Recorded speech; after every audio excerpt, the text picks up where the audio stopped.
Just this morning, all the areas we're standing in used to be ISIL territory. Behind me this is one of ISIL headquarters.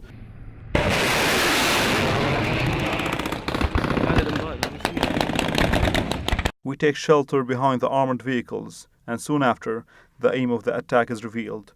ISIL sent a car bomb. This road sign you can see behind me that says the Islamic State, Homs province, As-Sukhna city, is all what's left from ISIL's control of the city of Sukhna. That involves walking through a maze of dangerous tunnels.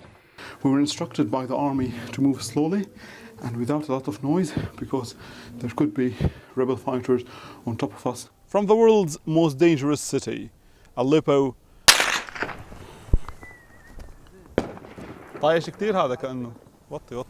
Ahmad took a chance with his life to get his bicycle out. The 12-year-old boy should be in his 6th grade, but instead he's stuck in the 3rd. We are visiting one of the makeshift shelter centers that the Syrian government has established in Aleppo to accommodate thousands of civilians fleeing rebel-held districts of the city. The situation here can be easily described as tragic. This is an old factory that was turned into a shelter center, and as you can imagine, the services are very basic. I had a unique opportunity to accompany Syrian army soldiers as they patrolled the dangerous front lines of Al-Qaboun district, located 6 kilometers to the north of the heart of the Syrian capital, Damascus, where I am standing right now. We are in one of the tunnels that are located underneath the hospital of Douma town. As we travel along the Turkish borders under the protection of Asayish, tight security measures and security checks remind us that even with armed escorts, trust runs short here. We started off the day. You can hear the sound of the airplanes. These are the coalition airplanes going to bomb ISIL positions, which are 500 meters down this road. In a major turn of events, ISIL claimed responsibility for a suicide attack that left soldiers and civilians killed in the northern Syrian city of Manbij. For the first time in 8 years, residents of the capital will be celebrating Christmas without the sounds of shells or exchange of fighting around their city. A single dose of cancer treatment costs around 700,000 Syrian pounds or $1,500, which is what 28 government employees make in a month combined.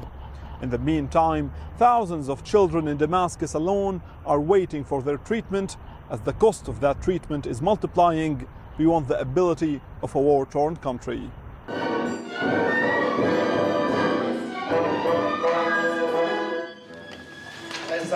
The opera house we are in right now has been targeted with mortar attacks for several times in the past few years. A reminder that even in a country at war like Syria, the show must go on.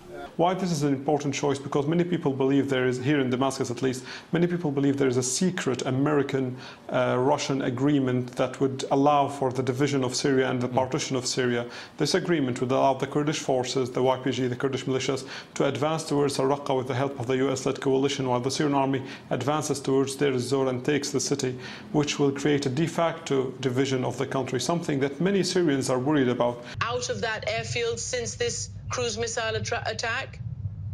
Yes, according to my military sources, in the afternoon today, there has been a Su-22, a fighter jet that took off from one of the airfields in the airbase, flew for 20 minutes and then came back to land in the airbase in a symbolic gesture. The level of regional involvement in the Syrian conflict makes it very difficult to conceive any solution in Syria before these regional and international powers could actually reach a consensus on what they want to do. And instead of reaching... Well, the consensus is that they all want to fight ISIS. Well, they say that, but they don't actually do it. Because President Gül said those who we are considering terrorists right now were not terrorists from the beginning. But actually, this is not very accurate, because when ISIL first moved in from Iraq, it was named the Islamic State, and they sent their agents from Iraq to Syria to establish Al-Qaeda's Syrian affiliate known as the Nusra Front. It was a terrorist from the beginning. But I would understand the statements of President Gül, because at that time, Al-Qaeda and later on ISIL were selling its oil through Turkey. So if Turkey knew that they were terrorists, it would have been aiding and abetting these terrorists. أعتقد أن الكثيرين كانوا يتوقعون نجاح أستانا، خصوصا أن عقده بهذه المدة يعني تم الإعلان عن عقد المؤتمر قبيل أيام من تاريخ عقده، مما دل على أنه ربما هناك حدث كبير يحضر يدعو للاستعجال في عقد المؤتمر. ولكن مع وصولنا إلى أستانا ومع تأخر الوفد التركي ووفد المعارضة المسلحة عن الوصول إلى أستانا وتأجيل المفاوضات من البارحة حتى اليوم واختصارها بيوم واحد، كان واضحا أن الظروف التي سبقت عقد أستانا قد اختلفت. الأيام التي سبقت أستانا شهدت تصعيدا بالتصريحات. أجبر ربما قافلة مقاتلي تنظيم الدولة الإسلامية وعائلاتهم الآتية من لبنان إلى التوجه إلى مدينة الميادين عوض دير الزور؟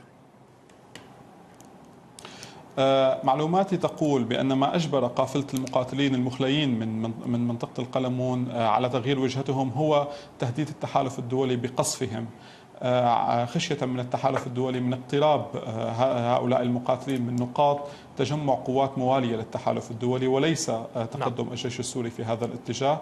فهؤلاء المقاتلون تمكنوا من قطع عشرات الكيلومترات في مناطق تسيطر عليها الحكومة السورية وصولا إلى نقطة الانتظار التي بعدها أجبروا على تغيير وجهتهم.